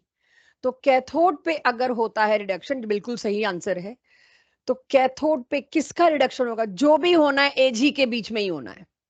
तो कैथोड पे रिडक्शन होने का क्या मतलब है? यहां से Ag गिर के किसमें कन्वर्ट होगा? एनोड पे क्या होता है? ऑक्सीडेशन। यहां पर क्या शुरू हो जाएगा? Ag का ही ऑक्सीडेशन। तो यहां था, मैंने इधर ऑक्सीडेशन कर दिया, I am sorry sorry sorry sorry. तो यहां कैथोड पे पहले मैं करेक्ट रिडक्शन लिख दूं, that is Ag plus 1 electron gives Ag। ये मेरा हुआ किस पे? कैथोड पे, राइट। एनोड पे क्या हो रहा होगा? ये सिल्वर की इलेक्ट्रोड खुद डिप्लीट होती जाएगी, इससे सिल्वर गिर के किसमें कन्वर्ट हो रहा है? Ag+ ions. तुमने साथ में H+ दिया, OH- दिया, NO3- दिया, कोई मतलब ही नहीं उनका। रिएक्टिव इलेक्ट्रोड्स अपने पसंद के कॉमन आयन को उठा लेंगी, उन्हीं के साथ रिएक्ट करेंगी। अगर ब्रॉडर व्यू में देखूं तो हो क्या रहा है? यहां से सिल्वर नीचे गिर रहा है और इस पे डिपॉजिट हो रहा है। सिल्वर प्लेटिंग ऐसे की जाती है। जिस आर्टिकल पे आपको चांदी की परत चढ़वानी होती है, वो देना पड़ता है हमको, राइट। और वो कैसे चढ़वाई जाती है उस आर्टिकल पे बिना उसको खराब किए? उसको बना देते हैं कैथोड, दूसरी साइड लगा देते हैं प्योर सिल्वर की एनोड, और उसका कर देते हैं इलेक्ट्रोलिसिस। वो आर्टिकल पूरा डिप होता है इवनली, और उस आर्टिकल के ऊपर सिल्वर के आयंस जाके इस तरह से डिपॉजिट हो जाते हैं। सिल्वर प्लेटिंग अगर लॉजिकली की जाए तो ऐसे की जाती है। आजकल तो बड़े डुप्लीकेट मेथड्स हैं, पेंट हो जाता है, बहुत कुछ हो जाता है। सो सिल्वर प्लेटिंग का कॉन्सेप्ट यहां से उठ के आया। तो अगर मैंने रिएक्टिव इलेक्ट्रोड्स ली, नो कंपटीशन एट ऑल। जो इलेक्ट्रोड्स हैं वो अपने ही आयन को ढूंढ के कैथोड पे रिडक्शन कर लेंगी, एनोड पे ऑक्सीडेशन कर लेंगी। बहुत सारा इसका यूसेज है।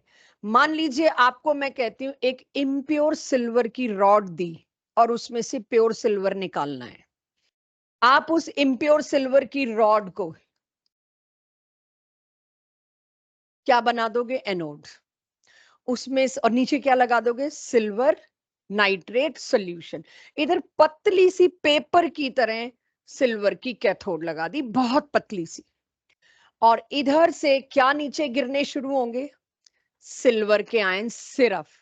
जो भी इसके अंदर और मिलावट मिली भगत थी वो सारी यहां नीचे गिर जाएगी और यहां से सिल्वर आयंस आएंगे और वो इस पे डिपॉजिट हो जाएंगे। तो प्यूरिफिकेशन ऑफ एक्सपेंसिव मेटल्स के लिए भी यही मेथड यूज होता है। तो आप लोगों को यहां सिर्फ ये दिखाना था कि रिएक्टिव इलेक्ट्रोड्स हो तो रिएक्शन क्या है, कैथोड पे ये, एनोड पे। तो कोई पूछे कैथोड पे क्या डिपॉजिट होगा? सिल्वर। एनोड पे क्या होगा? कुछ डिपॉजिट नहीं होगा, एनोड खुद डिप्लीट होगी। तो ये जो मेथड है ये रिफाइनरी नॉट पेट्रोलियम रिफाइनरी, जितने भी मेटल्स का एक्सट्रैक्शन, मेटलर्जी जो चैप्टर आपके एडवांस में ही छोड़ा है, बाकी जगहों से काट दिया, लास्ट ईयर तक तो हम पढ़ते थे वो। तो जितनी भी मेटलर्जी में मेटल बनाए जाते हैं उन मेटल्स को 99.9% प्योर करके जो बेचा जाता है या दिया जाता है वो इसी मेथड से रिफाइन किया जाता है। चलो ये देखो, मेरे बिना बताए आ जाएगा नोट करते करते। 10 बार करा चुकी तुम्हें आज में ये।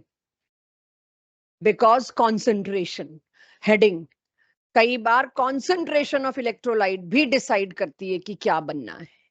डाइल्यूट H2SO4, वो क्वेश्चन जो H2SO4 वाला अभी भी चल रहा है ना, 6th वाला, उसमें 0.1 मोलर इज डाइल्यूट। डाइल्यूट में वाटर इतना ज्यादा है कि HSO4 नेगेटिव इतना कम बनता है कि वो क्या ही पहुंचेगा, OH नेगेटिव बहुत ज्यादा बनता है, इसलिए वो पहुंच जाता है। अगर डाइल्यूट सल्फ्यूरिक एसिड की सॉल्यूशन है तो सल्फ्यूरिक एसिड का कुछ नहीं होने वाला, H+ भी वाटर का गया, OH- भी वाटर का गया, क्योंकि ज्यादा था। So sometime concentration can also play the role. That's our point. Marshall acid is this. जैसे H2SO4 को सल्फ्यूरिक एसिड बोलते हैं, वैसे ही H2S2O8 को मार्शल एसिड बोलते हैं, H2S2O7 को ओलियम बोलते हैं। ये धीरे धीरे नाम आपको इनऑर्गेनिक में रटाए जाएंगे। डाइल्यूट में अब ये आपको, यही था वो टॉपिक जिसका वेट कर रही थी कि आपको एक दो क्वेश्चन में H2SO4 के इलेक्ट्रोलिसिस के लिए जो बात की हुई है, अब आपको पता होना चाहिए डाइल्यूट सल्फ्यूरिक एसिड में कैथोड एनोड पे क्या बनता है। मैं उम्मीद कर रही हूं इतना आपने नोट कर लिया। लेकिन अगर आप ले लो कॉन्सेंट्रेटेड H2SO4 तो कहानी बदलती है। अच्छा, कैटायन का तो कोई कंपटीशन ही नहीं है, दोनों से H+ है, वहां तो फाइट ही नहीं है। फाइट कहां पर है? फाइट सिर्फ एनायन में है। तो कैटायन में तो यही डिपॉजिट होना है। लेकिन एनायन में अगर आपने कॉन्सेंट्रेटेड H2SO4 लिया तो अब HSO4 नेगेटिव की कॉन्सेंट्रेशन इज गुड, हाई। वहां पर ये डिस्चार्ज ना होके मार्शल एसिड बनता है। इस टॉपिक की आखिरी लाइन जो एनसीईआरटी में ये है कि मार्शल एसिड बनता है if taken concentrated sulphuric acid solution. तो लिख लीजिए कॉन्सेंट्रेटेड का भी। इलेक्ट्रोलिसिस टॉपिक हुआ क्लोज। चलिए, बैटरीज आपकी 3 हिस्सों में बंटती हैं। देर बाद मैं ये डायग्राम आपको दिखाऊंगी, अभी पहले बैटरीज की क्लासिफिकेशन समझ लीजिए। जहां एनसीईआरटी नहीं है आई आई गिव दैट एनसीईआरटी, नहीं तो बुकलेट में है। अभी अभी छोड़ दो, कलेक्ट कर ली आप लोगों ने, मिल गई सबको। अब बैटरीज की क्लासिफिकेशन, जब वो डायग्राम देखना होगा आई आस्क यू, तब तक अपने हाथों को कष्ट मत दो। जब देखना होगा मैं बता दूंगी। अभी शुरू करेंगे और फिर मैं, अगर आप सबके पास नहीं है booklet NCERT, I try to search some image over here. Batteries आपको 2 या 3 हिस्सों में पढ़नी है। एक है आपके पास प्राइमरी सेल। प्राइमरी सेल वो होता है जिसको लाइफ टाइम में एक ही बार यूज किया जा सकता है, एक बार यूज किया और डिस्चार्ज हो गया। सेकेंडरी सेल में वो सेल आ जाते हैं जिनको आप बार बार यूज कर सकते हैं चार्ज करके, और उसमें भी आपको 2-3 वैरायटी हम पढ़ाएंगे। तीसरा आपके पास आ जाता है फ्यूल सेल, जो कभी डिस्चार्ज नहीं हो सकता। थ्रू आउट लाइफ आप जिसमें रॉ मटेरियल डाल डाल के जितना तक चाहो उससे इलेक्ट्रिसिटी जनरेट कर सकते हो, which is used in rockets, satellites, कि जिसके बैटरी कभी डिस्चार्ज हो ही नहीं सकती। तो हम आज शुरुआत कर रहे हैं प्राइमरी सेल से। प्राइमरी सेल रिएक्शन एक ही बार हुआ, एनोड डिप्लीट हुई, इलेक्ट्रोलाइट खत्म हुआ, सेल डिस्चार्ज हुआ और आपने फेंक दिया। ये होता है प्राइमरी सेल। तो प्राइमरी सेल का रिएक्शन लाइफ में एक ही बार होता है। After one use you can not use that cell. ये प्राइमरी सेल की करेक्ट डेफिनेशन है, आपको यही देनी है अगर आपसे कोई पूछे। सबसे कॉमन जो आप अपने घरों में इस्तेमाल करते हैं वो जो मोटे वाला सेल है, उसका नाम ना गैल्वेनिक सेल है ना डेनियल सेल है। गैल्वेनिक सेल, डेनियल सेल उसके प्रिंसिपल हैं, उसके पीछे का लॉजिक है कि कैसे करना है, और कंस्ट्रक्शन करके उसको प्रॉपर कॉमन मैन तक पहुंचाने में बहुत अलग मेहनत होती है। तो उस गोल वाले मोटे, सबसे मोटे वाले सेल को आप कहते हो लेक्लांची सेल। फिर वो ठीक है, धीरे धीरे जैसे जैसे आप देखिए इवोल्यूशन हुआ, उनमें भी पेंसिल सेल में भी 3 वैरायटी आ गई है, double A, triple A, single A, बहुत कुछ, और उनमें भी रिचार्जेबल भी आ गए। तो सबसे पुराना सेल पहले हम पढ़ेंगे जो आज की डेट में बहुत कम जगह यूज होता है, दैट इज लेक्लांची सेल। लेक्लांची सेल में अब कमाल आप ये देखिए, जो सेल आपके पास है उसमें कोई नहीं आपको 2 कंटेनर दिख रहे, कोई नहीं आपको उसके अंदर 2 इलेक्ट्रोड्स दिखाई दे रही, और सॉल्ट ब्रिज तो आप सोच भी नहीं सकते उसके अंदर होगा। तो लेक्लांची सेल का क्रॉस सेक्शन डायग्राम जो आपके पास है, अगर आप वो देखें, देखिए कोशिश करिए, ज्यादातर लोग अगर देख सके एनसीईआरटी से या जैसे भी, एक एनसीईआरटी मैं पकड़ा देती हूँ, कहीं अगर नहीं है तो लीजिए। सभी लोग क्रॉस सेक्शन डायग्राम दिख रहा है, बीच में एक बहुत मोटी सी रॉड सबसे पहले दिखा रखी होगी, लेबलिंग देखिए उसकी सबसे पहले। प्रिया आप लोगों के पास है? गुरतेज आप लोगों के पास ग्रेफाइट की दिख रही है आपको वो? सभी लोग देख लीजिए, जहां नहीं है आसपास वालों से मांग लेना यार, एक बार देखना ही है बस, ये ड्रॉ नहीं करना आपको, आपसे ये ड्रॉ करना एक्सपेक्टेड नहीं है। Have a look everyone. इसमें मेरे को सिर्फ एक ही चीज चाहिए आपसे, कैथोड और एनोड कौन सी, बस इस डायग्राम से देख के आप लोग अगर मेरे को बता सकें प्रभनूर, एनोड और कैथोड कौन सी। लिखा हुआ है पता है मुझे, मुझे कुछ जिंक, वो जो पतली सी रॉड बीच में दिखा रखी है वो क्या है? ग्रेफाइट की। वो क्या है, एनोड है कि कैथोड है? कैथोड है। और जो एनोड है वो किधर है? कोई रॉड तो दिख नहीं रही मेरे को, कंटेनर की वॉल को ही एक इलेक्ट्रोड बना दिया। तो कंस्ट्रक्शन करके आप कॉमन मैन तक जब चीज पहुंचाते हैं तो ये इंश्योर करते हैं उसमें अगर कोई लिक्विड डाल देते तो वो लीक हो जाता। अब 2-2 इलेक्ट्रोड बनाए, भारी बनाए, बड़ा बनाए, तो आपके इक्विपमेंट जिसमें लगना है वो बहुत बड़ा बनेगा। पहले जमाने के टॉर्च आप देखिए तो बहुत मोटे आते थे क्योंकि उसके अंदर मोटे सेल्स डलते थे, मजबूरी थी, कुछ लाइफ तो चाहिए। धीरे धीरे यही एडवांसमेंट होते गए और सेल्स पतले होते गए। तो जो सेल का कोटिंग है उसको इन्होंने जिंक का देके उसको एक इलेक्ट्रोड बना दिया, डबल पर्पस सॉल्व कर लिया। एक तो सारा सामान बंद हो गया अंदर एक मेटल से, और उस मेटल को मैंने दूसरे काम के लिए भी इस्तेमाल कर लिया, एक इलेक्ट्रोड। आप सेल देखिए, एक साइड से डिप होता है और एक साइड से कैप निकली होती है। वो जो कैप होती है वो कौन होती है? जो बीच की कार्बन की आपकी इलेक्ट्रोड है उसका हेड। और जिस साइड वो कैप नहीं निकली होती उस साइड छोटा सा एक डिप होता है, और वो है आपका कंटेनर। यानी कि उस सर्किट में आप कैप वाली साइड अलग इलेक्ट्रोड है और जहां डिप है वो अलग इलेक्ट्रोड है। इस सेल में प्लीज वो देखिए, बाकी तो आपको रटाऊंगी मैं। इस सेल में आप वो देखिए, एक कैप भी निकली हुई है जो इलेक्ट्रोड कार्बन ग्रेफाइट वाली है, और एक जगह कैप नहीं निकली हुई है, या नहीं निकली हुई होती तो उसको आपके जिंक कंटेनर को ही एक इलेक्ट्रोड बना दिया। और इसके अंदर बीच में क्या लेयर्स हैं वो शायद आप ना समझ पाए। सॉल्ट ब्रिज बता रखा है, कुछ देखना, पेस्ट बता रखा है, लेकिन सॉल्ट ब्रिज नाम नहीं लिखा। बस अब आपका इस डायग्राम को देखने का काम खत्म हुआ। अब इधर आ जाइए। लेक्लांची सेल के अंदर जिंक का जो कंटेनर है वो क्या बिहेव कर रहा है? एनोड। ग्रेफाइट की वो जो रॉड है वो क्या बिहेव कर रही है? कैथोड। यानी इस पे होगा ऑक्सीडेशन, इस पे होगा रिडक्शन। अब आपके पास जिंक के कंटेनर और ग्रेफाइट के कैथोड, एनोड कैथोड ये चूज किया, पढ़े पढ़े ये नहीं दे रहा इलेक्ट्रिसिटी, लेकिन आपने अगर एक सर्किट में डाला तो it will be producing electricity, यानी एक अपने आप होने वाले रिएक्शन को, और उस रिएक्शन को होने के लिए सिर्फ स्टार्ट चाहिए। स्टार्ट किस चीज का चाहिए? बस कंप्लीट कर दो सर्किट, हमें अटैच कर दो एक दूसरे के साथ, उसके बाद we will produce the electricity. तो यहां पर हम एक अपने आप होने वाले रिएक्शन से electricity day to day life में कैसे इस्तेमाल करते हैं बैटरीज के फॉर्म में, वो पकड़ रहे हैं। इसमें कैथोड के चारों तरफ एक पाउडर्ड MnO2 और कार्बन का पेस्ट चिपकाया जाता है।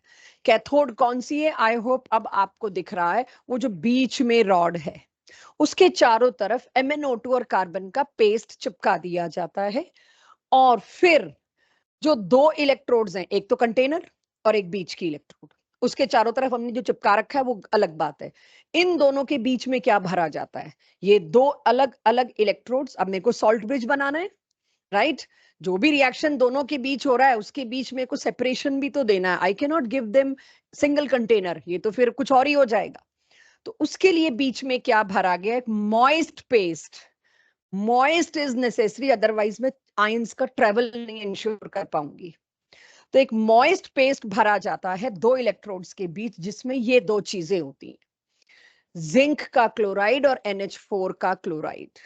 ये आप सॉल्ट ब्रिज मान लीजिए एक तरह से। कुछ और भी रोल है इसके, क्योंकि आप जो प्रिंसिपल पढ़ रहे हो बड़ा क्लीन है, और जब उसको बनाया जाता है आप तक पहुंचाने के लिए उसको सस्ता बनाना भी जरूरी है, उसको इक्विपमेंट में लगाने लायक, उस जगह रखने लायक भी जरूरी है। इस लायक बनाना जरूरी है कि 1 साल भी आपके घर पड़ा रहे तो कोई नुकसान ना हो। Storage, transport, everything has to be taken care of, chemical involve, बच्चों के हाथ लगे तो कोई नुकसान ना हो। ये बहुत सारे फैक्टर्स देखने के बाद बहुत सारी NOC लेनी पड़ती है। सबसे पहले NOC तो एनवायरमेंट से लेनी पड़ती है कि एनवायरमेंट को कोई नुकसान ना हो इसके यूसेज का। Hundreds of things afterwards they came to something की जो यूज किया जा सकता है। अब देखिए एनोड पे रिएक्शन क्या हो रहा होगा, असली पार्ट आपको ये याद करना है। ये तो खैर है ही, लेकिन ये हमेशा किसी भी न्यूमेरिकल में अब ये पूछ लेंगे, लेक्लांची सेल में कितने फेरेडे, क्या वो सब कुछ आ जाएगा। एनोड पे क्या हो रहा है? जिंक का ऑक्सीडेशन। ये बड़ा क्लियर है रिएक्शन मुझे कि एनोड पे तो जिंक का हुआ ऑक्सीडेशन और दो इलेक्ट्रॉन छोड़ दिए। इन दो इलेक्ट्रॉन्स को मेरे को एनोड से कहां लेके जाना है? कैथोड पे। पहले हम कैथोड कॉपर की पकड़ते थे, कॉपर मेरे को बहुत महंगा पड़ रहा था इस सेल में, मैं नहीं ले सकती थी, राइट? बहुत एक्सपेंसिव हो जाता। तो जो भी कुछ हमने किया, खैर कैथोड कौन सी बनाई हमने? आपने देखा कैथोड क्या बनाई मैंने? ग्रेफाइट, और उसके चारों तरफ क्या पेस्ट लगाया मैंने? MnO2, right? तो इसके अंदर आप अब देखिए MnO2 और NH4 आयंस वो भी हैं जो पेस्ट भरा है उसके अंदर। NH4Cl सॉल्ट है, सॉल्ट के आयंस तो आपको पता ही है ब्रेक होंगे क्योंकि मॉइस्ट है। मॉइस्ट सॉल्ट मतलब आयंस ब्रेक होंगे। NH4 positive, E negative. E negative मतलब क्या? इलेक्ट्रॉन एक्सेप्ट कर रहा है, जो जिंक छोड़ रहा है वो via that moist paste electron पकड़ लिया उसने, और यहां ये चेंज हुआ। ध्यान से देखिए, रिड्यूस कौन हुआ? कार्बन ना, कार्बन तो रिएक्ट ही नहीं कर रहा, तो सिर्फ सरफेस दे दिया ग्रेफाइट का मैंने। कार्बन का तो कोई रोल ही नहीं है इसके अंदर, जो कर रहा है वो MnO2 जो चिपकाया है वो कर रहा है। तो यस, नॉन रिएक्टिवली, मजबूरी थी, मतलब ये ऐसा ही कुछ किया है। MnO2 में मैंगनीज की ऑक्सीडेशन स्टेट क्या है? ये बहुत पूछा जाता है लेक्लांची सेल में। अगर तुम्हें ये ना पता हो मैंगनीज +4 से +3 जा रहा है, तुम फैराडे का ट्रेवल नहीं बता सकते इससे। 1 फैराडे लगा होगा या जो भी कुछ, एनीवेज +4 से +3 गया, ये बना। इस पूरे में अभी यहां पर बात खत्म नहीं हुई। अमोनिया बना है, वन ऑफ द प्रोडक्ट, दिख रहा है? अब ये कोई रह थोड़ी सकता है, आयन कैन नॉट एग्जिस्ट। इधर ये बना, इधर अमोनिया बना, जिंक और अमोनिया मिलके एक कॉम्प्लेक्स बना लेते हैं जिनको फिर कोई अलग ही नहीं कर सकता। स्क्वायर ब्रैकेट के अंदर जो चीज आ गई उसको कोई तोड़ नहीं सकता। इसका पोटेंशियली सेल से मेरे को 1.5 वोल्ट मिलता है। इस सेल के डिस्चार्ज होने में क्या क्या चीज खत्म होने पे डिस्चार्ज होगा? MnO2। जहां MnO2 खत्म हुआ, सेल डिस्चार्ज, आप रीफिल कर नहीं सकते। अब इस पे कैसे कैसे सवाल आए हुए हैं, अगर आप वो, मैं सारे सवाल तो आज नहीं ले पाऊंगी कि सेल पड़े पड़े भी लीक हो जाता है क्यों? वो अगली क्लास तक मैं जवाब ला पाऊंगी उसका, कि बिना यूज किए भी आप ये वाले सेल अगर पड़े रहें, आपने किसी इक्विपमेंट में लगाया और छोड़ दिया, कुछ टाइम बाद उसको खोला, 6-8 महीने साल बाद, तो वो लीक कर जाता है। इवन घर पे आपके संभाल के रखे हुए सेल भी लीक कर जाते हैं। That is a very valid question even asked in boards कि व्हाई इट हैपेंड। वो मैं अगली क्लास तक ला पाऊंगी, आज मैं पूरा तो नहीं करा पाऊंगी। तो ये आपके पास पहला सेल लेकलांची सेल, इसे अभी कोई नोट नहीं कर रहा। आज से 3 साल पहले तक मैं सेल वाला हिस्सा कभी नहीं पढ़ाती थी, सिर्फ बच्चों को होमवर्क देती थी कि ये रट के ही तो आना है। बट फिर जैसे जैसे बच्चे आ रहे हैं, इतना भी नहीं हो रहा है हमसे, मैम पढ़ा आप दो, याद हम कर लेंगे। तो इसके नोट करने के लिए मैं आपको यहाँ टाइम नहीं दूंगी, पीडीएफ अपलोड होगा, आप खुद नोट करेंगे इसको, चाहे एनसीईआरटी से चाहे यहाँ से। एनसीईआरटी में बहुत क्लैरिटी से नहीं दिया, मैंने थोड़ा इजी करके लिख दिया है, तो आप पीडीएफ से नोट करेंगे, मेरे साथ साथ यहाँ नहीं, यहाँ समझेंगे। इस सेल की लिमिटेशन, एक ही बार यूज कर सकते हो, कितना बड़ा लॉस है मेरे लिए उसके बाद उसको फेंकना, ये बहुत बड़ी लिमिटेशन थी इसकी। तो एक और फेमस सेल, मरकरी सेल, ये आपने बहुत देखा है जो वॉचेस में लगता है। मरकरी सेल भी लाइफ में एक ही बार यूज होता है। माधव सीधे बैठिए प्लीज। लाइफ में एक ही बार यूज होता है, उसकी भी लाइफ सिंगल यूज की है, लेकिन आप जानते हैं वो बहुत छोटा है। वो सबसे ज्यादा घड़ियों के अलावा कहाँ यूज होता है? Hearing aids.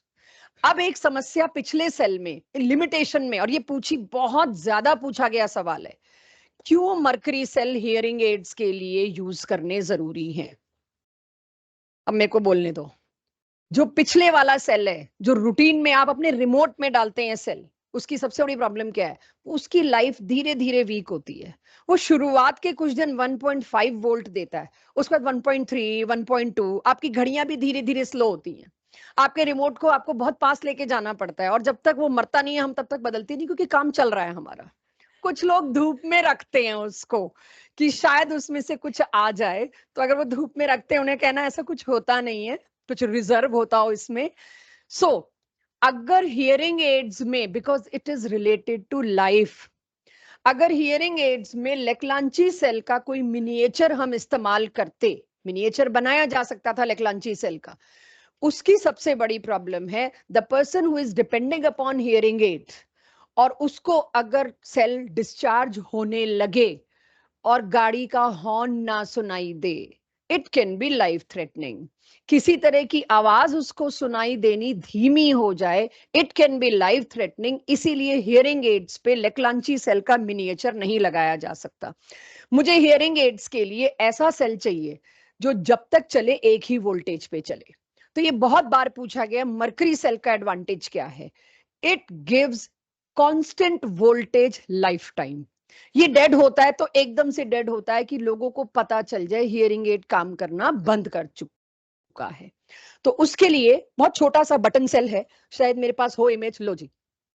इस तरह का बटन सेल आप, और ये बहुत कॉमनली आपका देखा गया है, इसमें एनोड, एनोड कैप, ये जो भी आपसे, ये बीच में सेपरेटर भी है, प्रॉपर सॉल्ट ब्रिज भी है, सब कुछ है, लेकिन आपसे ये कंस्ट्रक्ट नहीं करवा सकते, आपसे ये ड्रॉ नहीं करवाएंगे। ये सिर्फ आपकी क्यूरियोसिटी के लिए कि आप देख सको ये अंदर से कैसा होता है।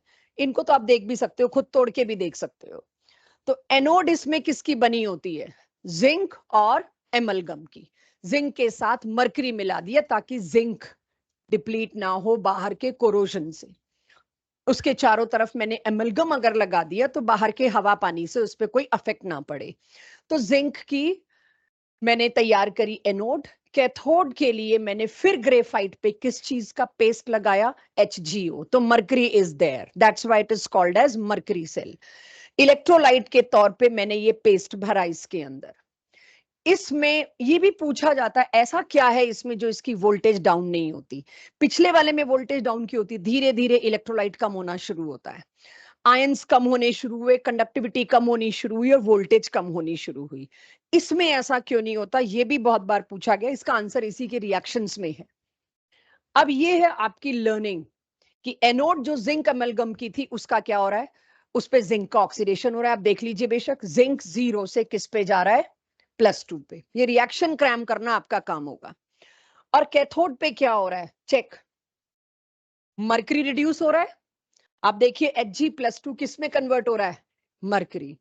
और इससे जो वोल्टेज आई, सेल का पोटेंशियल, ओवरऑल रिएक्शन भी मैंने लिख दिया काट पीट के सब कुछ।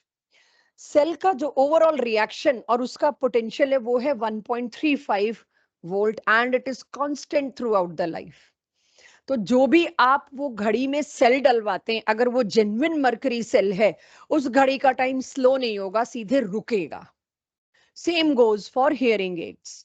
तो उसमें आपके पास सबसे बड़ा एडवांटेज प्राइमरी बैटरीज में मर्करी सेल का ओवर लेक्लांची सेल क्या है, इसका overall reaction does not involve. और क्यों है, इसके पूरे ओवरऑल को ध्यान से देखिए, सारा आंसर उसके अंदर है जो मैंने नीचे लिखा है।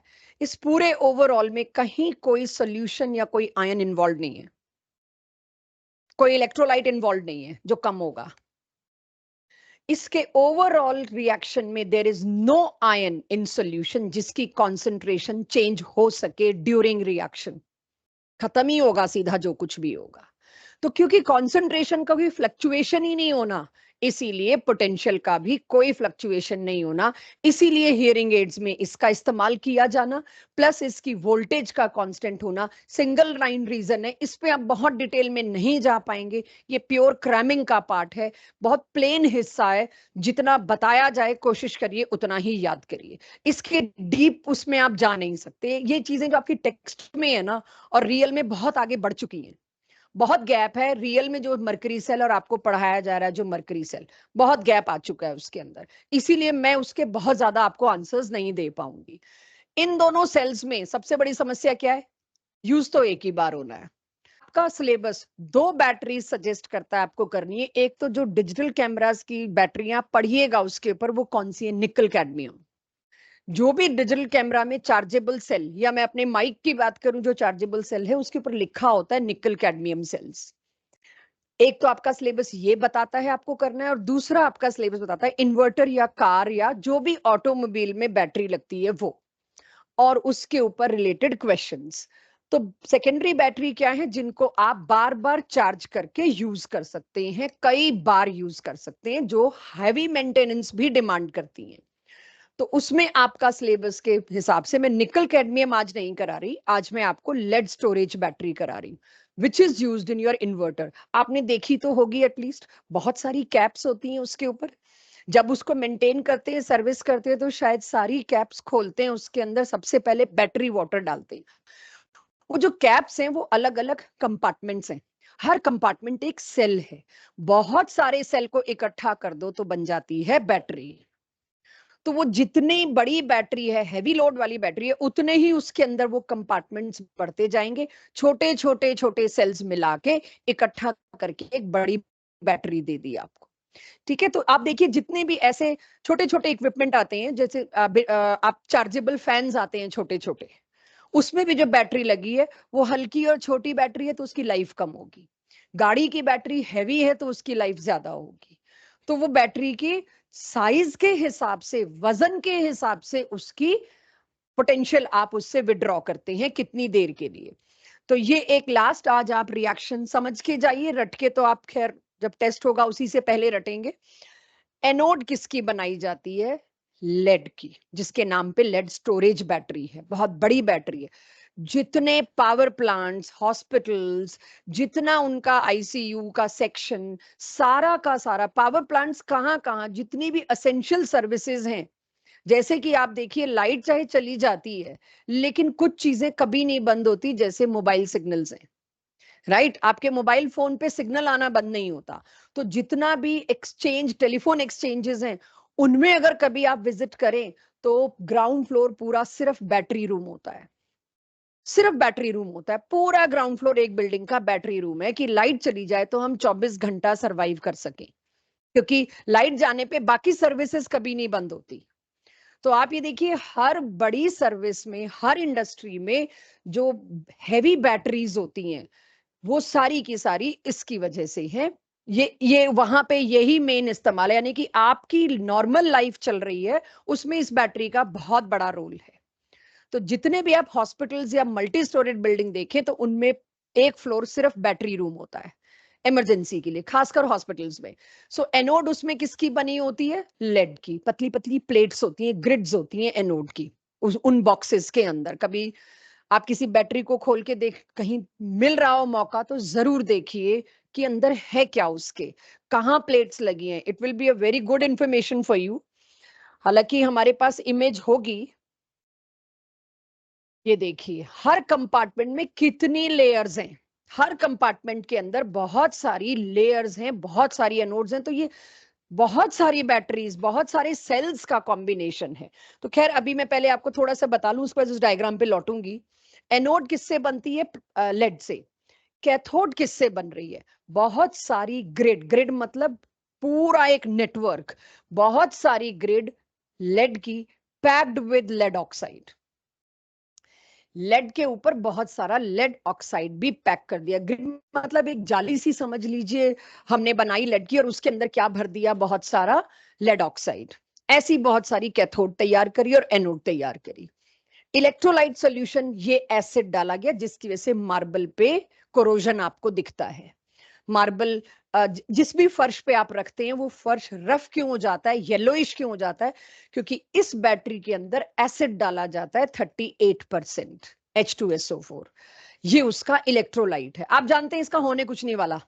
आप पढ़ के आ चुके हो ना. H इसका इन्वॉल्व होने वाला है कहीं, ना सल्फेट इन्वॉल्व होने वाला है. जो होना है उस वाटर का होना है, जो मेंटेनेंस में हर 6 महीने 2 महीने बाद कहा जाता है भर दिया करो इसके अंदर, क्योंकि वो खत्म हो जाता है और बैटरी उतना आउटपुट देना बंद कर देती है. तो सल्फ्यूरिक एसिड तो सारी जिंदगी उसी के अंदर पड़ा रहता है, लीक होता है, जिसकी वजह से फर्श खराब होता है. और ये ग्रिड और ये सल्फ्यूरिक एसिड के खत्म होने पे ही हमारी बैटरी की लाइफ खत्म होती है. ये हम और डाल के कुछ नहीं कर सकते, क्योंकि ये इनकी भी एक लाइफ है. तो अब इसमें क्या है? एनोड पे क्या रिएक्शन हो रहा होगा? एनोड है किसकी? और नीचे आयन कौन दे रखे हैं? लेड और सल्फेट मिलके क्या बना देते हैं? Lead sulphate. Can we check its oxidation state? +2. तो ऑक्सीडेशन हो गया किसका? लेड का. आप ये सोचिए ये चार्जेबल क्यों है, उस तरफ निगाह रखिएगा. चार्ज करने का मतलब है इसका सामान वापस लौटाया जा सकता है एनोड को. कैथोड को उसका सामान लौटाया जा सकता है, एनोड को उसका सामान लौटाया जा सकता है. चार्ज होने का मतलब तो यही है कैथोड वापस वैसी हो जाए. तो उस तरफ निगाह रखिएगा. ये जो मैं रिएक्शन लिख रही हूँ, ये लिख रही हूँ when battery is in use. जब आप बैटरी को यूज कर रहे हैं उस वक्त एनोड खत्म होती जा रही है. लेड किस में कन्वर्ट होती जा रहा है? लेड सल्फेट में. एनोड तो खत्म होती जा रही है. और कैथोड पे क्या हो रहा है? आप देखिए कैथोड पे मैंने PbO2 डाल रखा है. कैथोड पे क्या हुआ? PbO2, जिसमें Pb की ऑक्सीडेशन स्टेट क्या है? +4. वो सल्फेट के साथ रिएक्ट करके और H+ के साथ रिएक्ट करके +2 में जा रही है.